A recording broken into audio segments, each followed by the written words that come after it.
the monologue in Twin Horse works in a very similar way that it works in War and War, and also in El Último Lobo, a short story that he wrote, whereas the neighbor comes in and he talks about how the good have let the bad win, and he goes on for a long time, and then the person that is listening to him says, shut up. You know, in War and War, when Corin gives his monologues, he's mostly giving the monologues to a person that is with his back to him, the interpreter's girlfriend.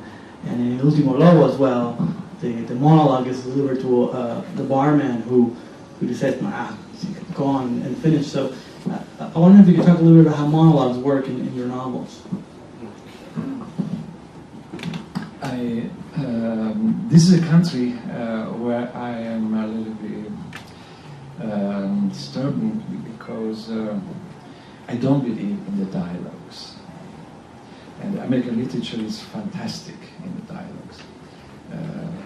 Let you think of Hemingway or every great writers in the US.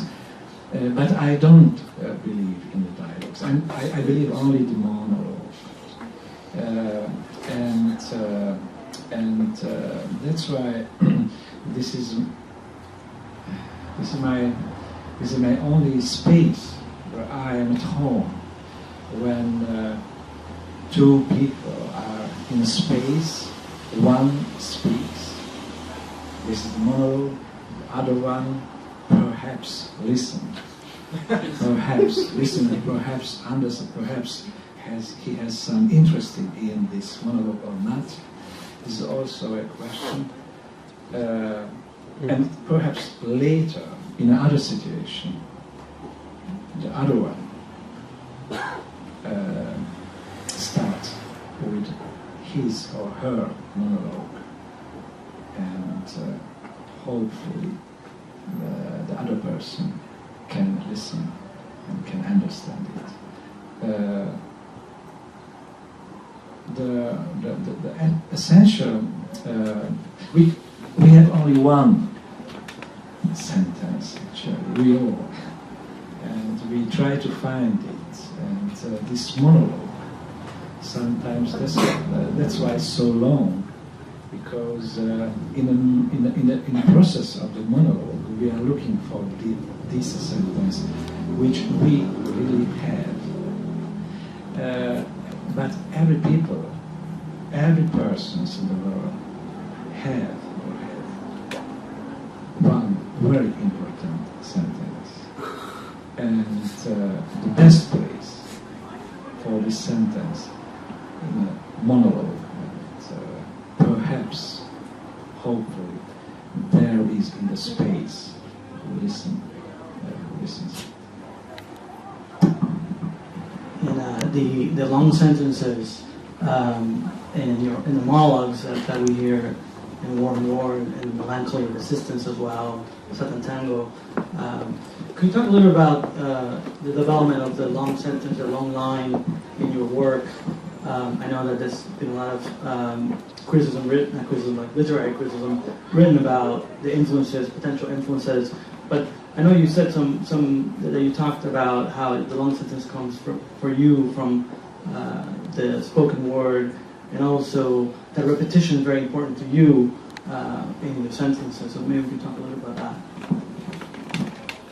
Yeah, what does it mean, long sentences? Yesterday we spoke about a little bit with Mauro, and I should repeat it actually, that what does it mean, long sentences? If somebody told me or told us this is a long sentence, it's always something like it's too long sentences. And I think so. My sentences are rather unusual than long. Unusual because there is a very old tradition in the literature that the best form of our thinking way, monologues, the short, clear sentences. And this tradition told us that the dot has a very important meaning. I have another opinion, a different opinion, namely that the short sentences are absolutely artificial, and if I listen to people who speak, I almost never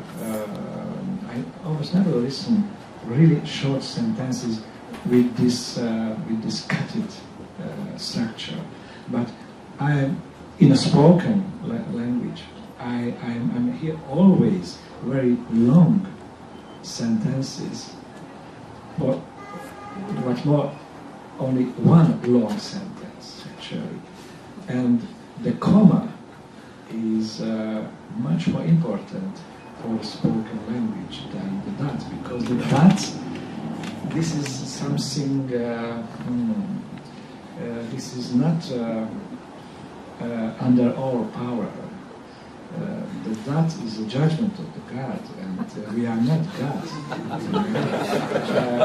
I'm sure that the dot will be used only by God, you know, and I haven't courage to use many times dots. Sometimes okay, but let be careful with the dots. I think so. The hubris, perhaps, do you know this Greek word? The hubris is the most dangerous thing. Namely, in my closer world in Eastern Europe, where I'm living, between Berlin and Budapest, between Paris and Budapest, between Kyoto and Budapest, between London and Budapest. In this space, we try many times to convince you that we have a message, and you ask me, but what? Please tell me. And I continue that, please believe me, I have a message for you. Okay, but what? And this is also a monologue, actually, this is not a dialogue. And I try to explain what is my message, and only comma comes after comma after comma, but never that. Because I have really, and you have really, a message, this sentence, and for this process of convince, we don't need that. We need only somebody who listens